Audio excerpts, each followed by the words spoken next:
bersama saya Zevanya Putri, kelas 11-8. Kalian pernah nggak sih penasaran tentang hal-hal penting?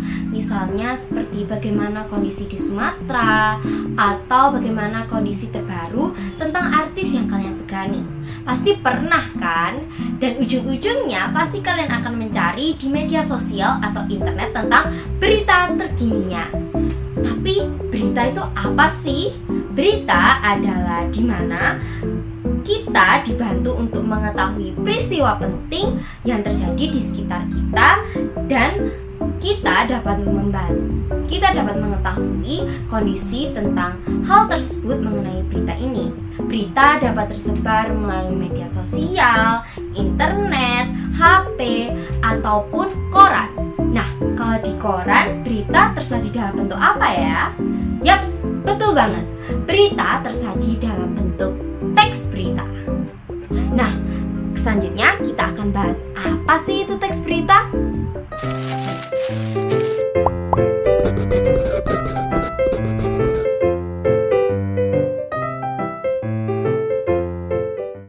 Kalian tahu nggak sih apa yang mau kita bahas hari ini? Itu ternyata sudah ada di buku Bahasa Indonesia kelas 11. Maka dari itu aku akan meresum tentang bab berita yang ada di buku Bahasa Indonesia kelas 11.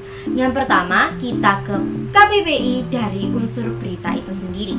Berita adalah sebuah cerita maupun keterangan yang memuat informasi tentang suatu peristiwa atau kejadian yang hangat atau up to date.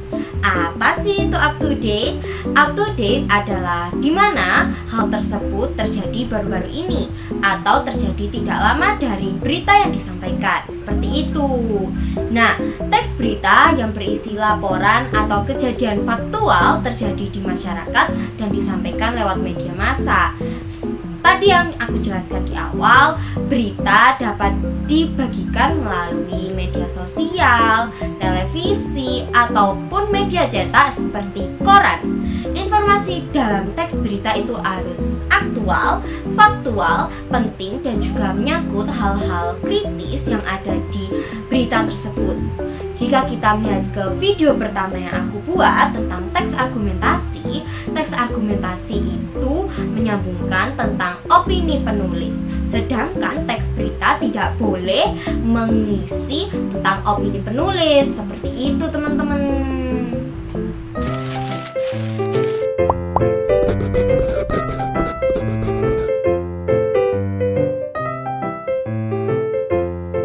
Nah, teks berita sendiri itu mengandung sesuatu di dalamnya. Ada esensi yang ada di dalam teks berita. Esensi yang ada di dalam teks berita yaitu adalah adiksimba. Apa sih itu adiksimba? Adiksimba adalah apa, di mana, kapan, siapa, mengapa, dan bagaimana. Jadi teks berita sendiri mengungkit tentang apa peristiwa yang terjadi, di mana peristiwa tersebut, siapa yang ikut dalam peristiwa tersebut, kapan peristiwa terjadi, mengapa peristiwa tersebut terjadi, dan bagaimana peristiwa tersebut dapat terjadi. Nah, sebelum itu kita bahas dulu nih tujuan dari adanya teks berita. Teks berita memiliki tujuan yaitu memberikan informasi kepada masyarakat, menyampaikan peristiwa yang sedang terjadi, menambah wawasan kepada kita dan juga masyarakat, dan juga menjadi sarana komunikasi publik. Melalui teks berita, masyarakat dapat tahu apa peristiwa yang terjadi, apa hal-hal yang penting untuk kita ketahui, dan apa peristiwa yang terjadi di sekitar kita. Seperti itu, teman-teman.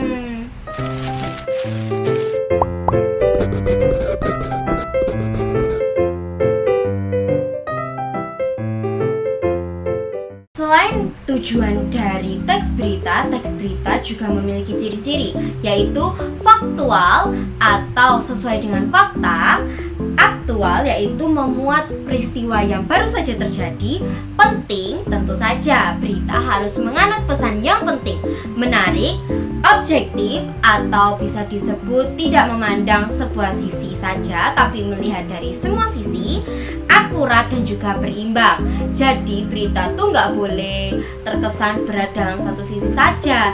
Seperti yang aku jelaskan tadi, berita tidak boleh menganut opini sendiri tapi harus bersifat sesuai fakta yang disajikan. Walaupun fakta tersebut terkesan menyakitkan, tapi itulah faktanya. Seperti itu. Dan juga berita menganut penulisan piramida terbalik. Apa sih itu piramida terbalik? Nah, piramida terbalik itu seperti ini guys. Jadi penulisan itu ada di sisi yang paling penting, itu ada di atas. Menganut siapa, apa, di mana, kapan, pokoknya yang penting-penting deh, yang paling kita baca pertama. Kemudian tubuh berita. Nah, ini tadi namanya kepala berita, ini namanya tubuh berita. Tubuh berita itu penjelasan tentang berita tersebut atau merincikan tentang kejadian tersebut. Kemudian yang terakhir ada ekor berita. Ekor berita adalah di mana kita menjelaskan tentang peristiwa-peristiwa yang cukup rinci, yang sebenarnya kalau misalnya tidak ditambahkan juga tidak apa-apa. Namun untuk kepentingan berita maka harus tetap ditambahkan. Seperti itu teman-teman.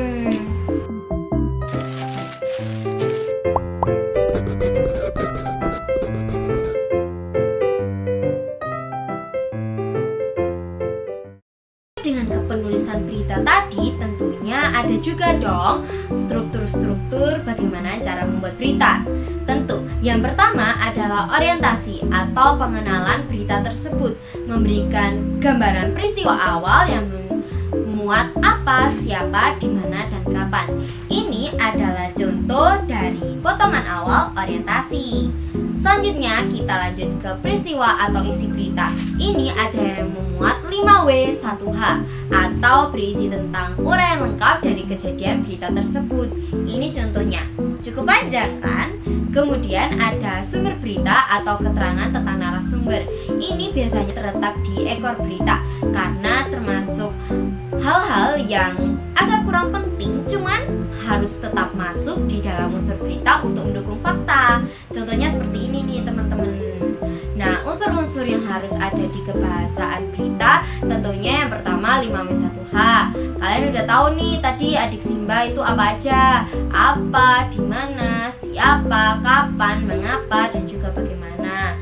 Dan juga ada juga kaidah kebahasaan seperti harus menggunakan bahasa baku dan formal, kalimat langsung dan tidak langsung, kata kerja tindakan, menghindari kata yang bersifat opini, dan juga menggunakan konjungsi temporal, contohnya seperti kemudian, setelah itu. Nah, ini bertujuan untuk memudahkan dalam kepenulisan teks berita. Nah, penulisan dalam teks berita itu digunakan untuk mendukung berita-berita yang ada di masyarakat agar bersifat faktual dan aktual dan juga bersifat penting. Maka dari itu pemahaman tentang teks berita sangat diperlukan untuk masyarakat sekitar. Sekian dari saya, mohon maaf apabila ada salah-salah kata. Wassalamualaikum warahmatullahi wabarakatuh. Bye-bye semuanya.